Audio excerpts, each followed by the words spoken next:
ও যেন next time কোনো মেয়ের প্রতি এরকম করতে না পারে। আর আমাকে দেখার পর যেসব মেয়েদের এরকম সর্বনাশ হয়েছে, চুপ হয়ে আছে, ওরা আমার ভিডিওটা দেখার পরে ওরা যেন চুপ না হয়ে থাকে, ওরা যেন প্রতিবাদ করে। আমার কথা হলো একটাই, যেহেতু আমি প্রতিবাদ করা শুরু করছি, আরও 8-10 জন মানুষের সাথেও যদি কোনো মেয়ের সাথে যদি এরকম হয়, ওরাও প্রতিবাদ করে।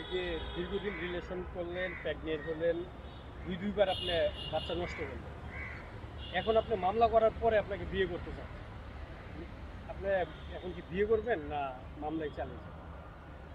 ভাইয়া এখন যদি ওর কথা আমি বিয়েও করি, আপনার 1 মাস 2 মাস 3 মাস 4 মাস 5 মাসের ভিতরে ও যে আমাকে ফালাই চলে যাবে না, তার গ্যারান্টি কি? তাই না? আমি টোটালি বিয়ে করতে চাই না, এমন একটা মানুষকে আমি বিয়ে করব না যে আমাকে মারার জন্য লোক ভাও করছে, আমার এত বছর ধরে আমাকে ধোকা দিয়ে যাইতেছে। তারপরে মনে করেন আপনার বিয়ের প্রতিশ্রুতি দিয়েও বারবার একই কথা বললেও সে আমাকে বিয়ে করে নেই।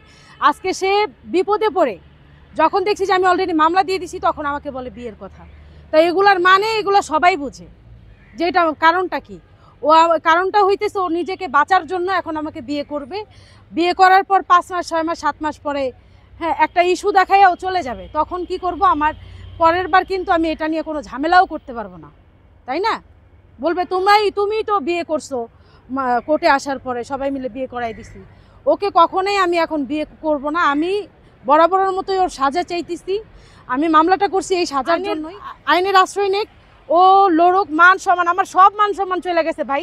হাজার হাজার লক্ষ লক্ষ কোটি কোটি মানুষ আমাকে দেখতেছে না, অলরেডি দেখতেছে। তারপরে আমার বাসা থেকে আমাকে না করে দিছে, আমার বাসায় আমি থাকতে পারতেছি না। আমি বলতেছি আমি যেহেতু মামলা করছি, কয়েকদিন দৌড়াদৌড়ি করতে হবে, আমাকে থাকতে দাও। তারপরে তো আমাকে বলছে যে বাসা থেকে চলে যাবা। আমার তো কই থাকবো আমি? আমার কোনো রিলেটিভও আমাকে জায়গা দিচ্ছে না এইসব দেখার পর। মানে কতটা মান সম্মান হানি যে আমার হয়েছে, আর কতটা নিচে, কতটা রাস্তায় যে আমাকে নামাই দিছে ও। আর সেই মানুষটারে আমি বিয়ে করতে যাব? অসম্ভব, কখনোই না। আমি মামলা করছি, আমি বরাবরের মতোই সাজা চাই আইনের কাছে। ওর আইন যেই ব্যবস্থা নিবে, যেই সাজাই দিবে, সেটাতে আমি রাজি আছি। বাট বিয়ে এটা কখনোই সম্ভব না। ওরে অন্য কোনো নারী যেন এই ফাঁদে না পড়ে। হ্যাঁ, আমি বলবো যে আমার মতো যারা আছো, আমাকে অবশ্যই তোমরা দেখবা, জানবা, বুঝবা। তোমরা কখনোই কোনো পুরুষ মানুষকে বিশ্বাস করবা না। আর যদিও বিশ্বাস করে ধোকা খেয়া যাও, তাহলে অবশ্যই আইনের আশ্রয় নিবা। আর অবশ্যই তোমার আশেপাশে প্রেস ক্লাব থাকবে, সাংবাদিক ভাই, তাদের সাথে যোগাযোগ করে, তাদের সাথে কথাবার্তা বলে তোমরা আইনের ব্যবস্থা নিবা। অবশ্যই তুমি হেল্প পাবা, আর এটা সমাধানও পাবা। আমরা যে ভিডিওটি করেছি, কখনো কি ডিলিট করতে হবে?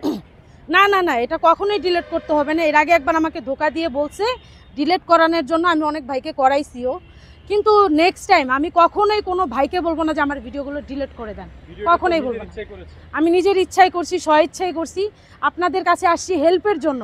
আপনারা যখন ভিডিওটা ভাইরাল করছেন, তখন যে আমার মামলাটা নিছে, তার আগে কিন্তু আমার মামলাটা নেয় নাই।